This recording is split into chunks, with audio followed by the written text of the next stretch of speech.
My father has been expanding and generating profits within the company founded by my grandfather.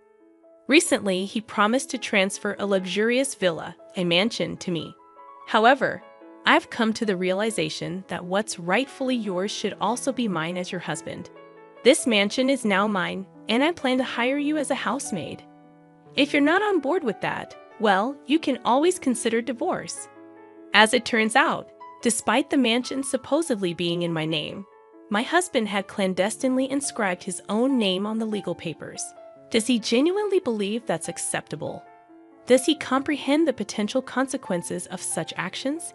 My name is Aaron, and while I don't intend to boast, I was born into a wealthy family. My father, the CEO of several companies, inherited the business from my grandfather, who initially started a small shop repairing and selling TVs and music systems.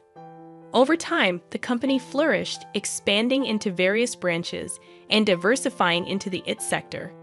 My father's foresight, selling computers and accessories before they gained widespread popularity, proved to be a lucrative move. Besides IT, he ventured into real estate, collaborating with local businesses and actively contributing to community development. My mother served as the vice president of the company, and after studying it in college, I joined the family business. Despite the outward appearance of affluence, we didn't live as extravagantly as portrayed in TV dramas. My father believed in instilling good values, rejecting the notion that spoiling a child aids in their responsible growth. Our family home was spacious, and we had a maid, but as a child, I actively participated in household chores. Dining at fancy restaurants occurred infrequently, and our international travels were limited to once a year, with the majority being local trips. My school life seemed quite ordinary, and it would have been challenging for anyone to guess that my family was affluent. Due to my unassuming demeanor, I dated guys within my age group, just like any other girl. Among them, Michael, who later became my husband, was one of my colleagues at the same workplace. During those times, I worked as a sales representative and office manager at an IT-related shop, and Michael was also a sales rep there. I chose not to disclose that my father was the CEO to my coworkers, making it easier for Michael to approach me. I noticed that he was straightforward and had no reservations. Although I didn't seek extravagance, I'd always suggested places within Michael's budget.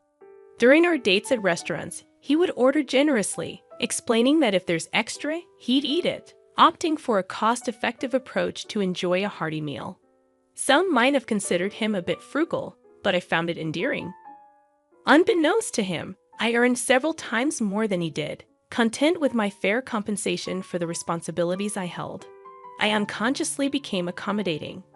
Michael, always keen on budget-friendly ways to satisfy his appetite, received my gestures with gratitude. During our dates, I'd often bought extra food or thoughtful gifts, knowing he would appreciate them. When shopping for clothes, I would add extra socks for him.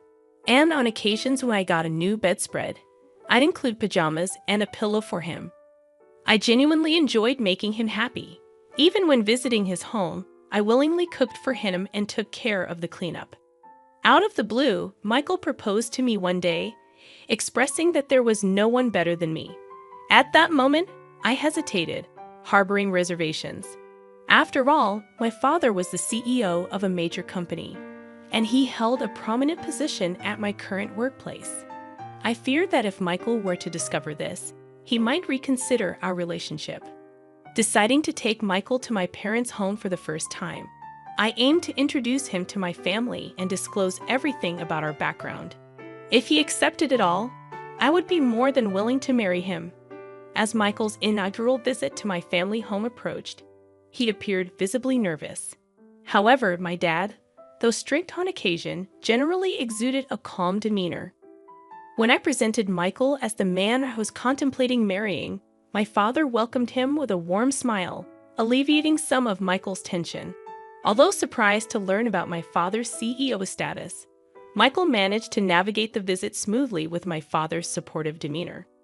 Upon leaving the house, Michael exclaimed about the enormity and magnificence of the residence, expressing gratitude for my father's kindness. He even suggested that we could get along well. When I casually mentioned my dad's ownership of additional buildings and a vacation home, Michael appeared more astonished. Despite the revelation, he resolved to marry me, the daughter of such a prominent man, and I agreed wholeheartedly. Eventually, we became a married couple. However, something bothered me. At the moment of accepting his proposal, I noticed a slightly mischievous grin on Michael's face for a split second. Dismissing it as his quirky way of smiling, I didn't dwell on it, but perhaps had I paid more attention, I could have averted the impending tragedy. As Michael and I moved into a typical, not overly luxurious apartment, he seemed to grasp the significance of my father's status. Yet I never explicitly disclosed my income, maintaining a modest lifestyle.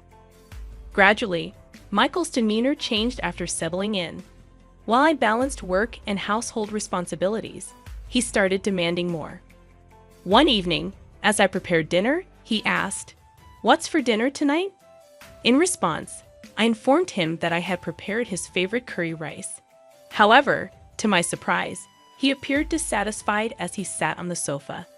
Letting out a sigh, he expressed his desire for something like a prime beef steak once in a while. This caught me off guard, as he had never complained about my cooking before. I pointed out that prime beef was quite expensive, but he clicked his tongue in annoyance, insisting that, considering my father's earnings, indulging in prime beef occasionally should not be a big deal. Reluctantly, I agreed to get prime beef for the next day. Michael smirked, stating that we should be able to enjoy such things normally from now on. While my salary could afford such luxuries, my previous lifestyle had instilled a reluctance to spend so extravagantly. However, to avoid issues early in our marriage, I resigned myself to the decision to actually cook prime beef steak. Unfortunately, Michael's lavish tendencies did not stop there. He frequently requested expensive ingredients for meals and specified upscale restaurants when we went out.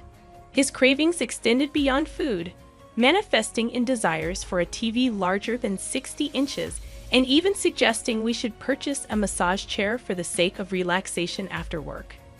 These remarks became more frequent, and I began to feel that it was getting out of hand. I questioned the need for such extravagant items, expressing my concern about the expenses involved. Frustrated, I finally retorted, asking him if he thought we were made of money. I challenged his extravagant lifestyle, stating that living so lavishly was unnecessary. In response, Michael made a displeased face and clicked his tongue again, expressing his discontent. He argued that, as the husband, he contributed to the household expenses and insisted that I should listen to him. However, his statements puzzled me, as his contributions, while appreciated, did not amount to a lavish sum. In fact, I contributed more, a fact I never disclosed to him. Despite my substantial financial input, he made these assertions without hesitation. This change in Michael's behavior left me questioning his mindset. He was not like this before, and I couldn't comprehend why he had changed at that moment. I found myself in a state of confusion, unable to comprehend Michael's recent behavior. In response to his audacious requests, I decided to temporarily appease the situation by telling him, "All right, I'll think about it." Little did I know that the explanation for his bold behavior would become apparent just a few days later. On that particular day, my father summoned me to the office of our shop where I worked, claiming that he had something important to discuss. While Michael was engrossed in his work, my father entered the office and initiated a serious conversation. He expressed uncertainty about how much longer he could continue as the CEO and hinted at the possibility of me taking over in the future. Furthermore, he mentioned transferring the vacation home to me. This vacation home, briefly mentioned to Michael earlier, resembled a large lodge located about a 30-minute drive away. It was a place where my father used to host gatherings with town shop owners, under the guise of meetings. Although such meetings were no longer held, the house was consistently ready to be lived in, maintained by a housekeeper. My father offered me the freedom to use the vacation home however I wanted. This proposition left me torn, as I had no concrete idea of how to utilize such a property. The vacation home boasted over 6,000 square feet, with a lavish garden surrounded by nature, akin to a mansion. Lacking the social connections to host significant parties, I contemplated keeping it as an asset. I conveyed to my father that I would positively consider his proposal but needed more time to make a decision. He assured me there was no rush and left a contract on the desk before departing the shop. Returning home after work, I leaned towards accepting the mansion, intending to give it further thought the next day. However, the following day brought an unexpected turn of events. Upon arriving at work, I discovered that Michael, who typically arrived before me, was absent from the shop. Intrigued, I entered the office only to find him there. Instinctively, I asked, "What are you doing here?" To my surprise, he flashed a document in my face, stating, "I overheard the conversation about the mansion yesterday. Sounds like an amazing deal, right?" Dumbfounded by Michael's audacious move, I reluctantly signed the document he flaunted, a contract my father had handed me just the day before. Shockingly, Michael had inscribed his own name on it. I was utterly taken aback and couldn't help but express my disbelief. "What on earth are you doing?" I questioned him, but Michael, without a hint of remorse, casually responded, "Why not? Your dad said he's giving away an amazing mansion, right? If you won't decide, I figured I'd take it." He said this with a smirk, but there was no way I could accept it. Persistently, I pleaded with him, emphasizing the house's worth of $4 million and my father's intention to give it to me. However, Michael dismissed my concerns with a nonchalant laugh. $4 million bucks? Dan, that's impressive. Think about it. I have the right to this mansion because you're my wife, and I'm your husband, so I have a right to what's yours. Moreover, your dad really likes me. He probably won't have any complaints. So from today, this villa is my house. If you live in a wealthy house, you've got to make use of it. How about I hire you as a maid in this mansion? If you have any complaints, I'll divorce you anytime, he confidently declared. It was at that moment when I recalled Michael's past actions and words, and everything finally clicked. He seemingly had no qualms about taking from others, even if it meant practically stealing, without feeling guilty. During our dating days, I always showered him with gifts, but he never reciprocated. My giving nature might have corrupted him, leading him to believe that what was mine was automatically his. My dad's kindness to Michael likely made him feel my father was easy to manipulate, and perhaps he perceived me as even more gullible. With a plan forming in my mind, I decided to confront him. I declared, "Fine then. This mansion is yours, but I'm not going to be your maid. Let's get a divorce. Take care." After that, I returned to my job and, during my lunch break, called a divorce lawyer to initiate the process. Michael, seemingly unfazed, responded with bravado, claiming he was fine with it and canceling the lease on his current place. Little did he know that tragedy was about to hit him, and he just hadn't realized it yet. Later, I went back to my parents' place and shared everything with my father. From that point on, everything unfolded according to my plan. A few weeks later, Michael called me in a state of panic, having received an enormous bill. While his shock was understandable, it was only fair, considering the fixed property tax on the $4 million house he had claimed as his own. I casually informed Michael that he should expect to pay around that much for the property tax. However, he appeared utterly clueless, lacking knowledge that paying tax on owned property is common. Normally, my father would have covered the tax if he had received the property, but upon hearing the entire story, my usually calm father was furious.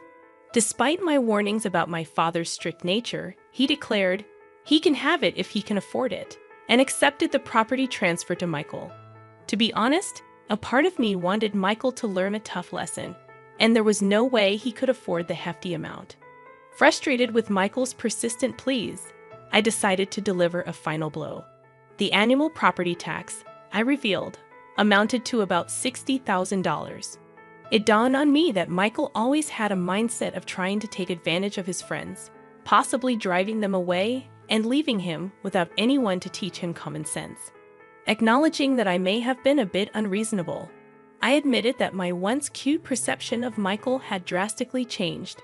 Without any sympathy left, I hung up the phone. Subsequently, Michael couldn't sustain living in the house and faced forced eviction. Realizing he couldn't afford it, my father reverted the property deed back to my name, incurring the gift tax himself.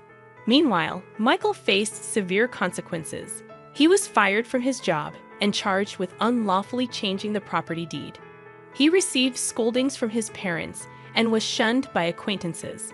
Now jobless and friendless, he barely scraped by in a rundown apartment, working odd jobs. His parents were even considering disowning him. As for me, I've been gradually preparing to take over my father's company. My father once told me that success in business doesn't come from looking for shortcuts. Reflecting on the fact that I almost married Michael, I deeply understand the truth in his words. Inspired by my father's greatness, I push forward every day in my involvement in running the business.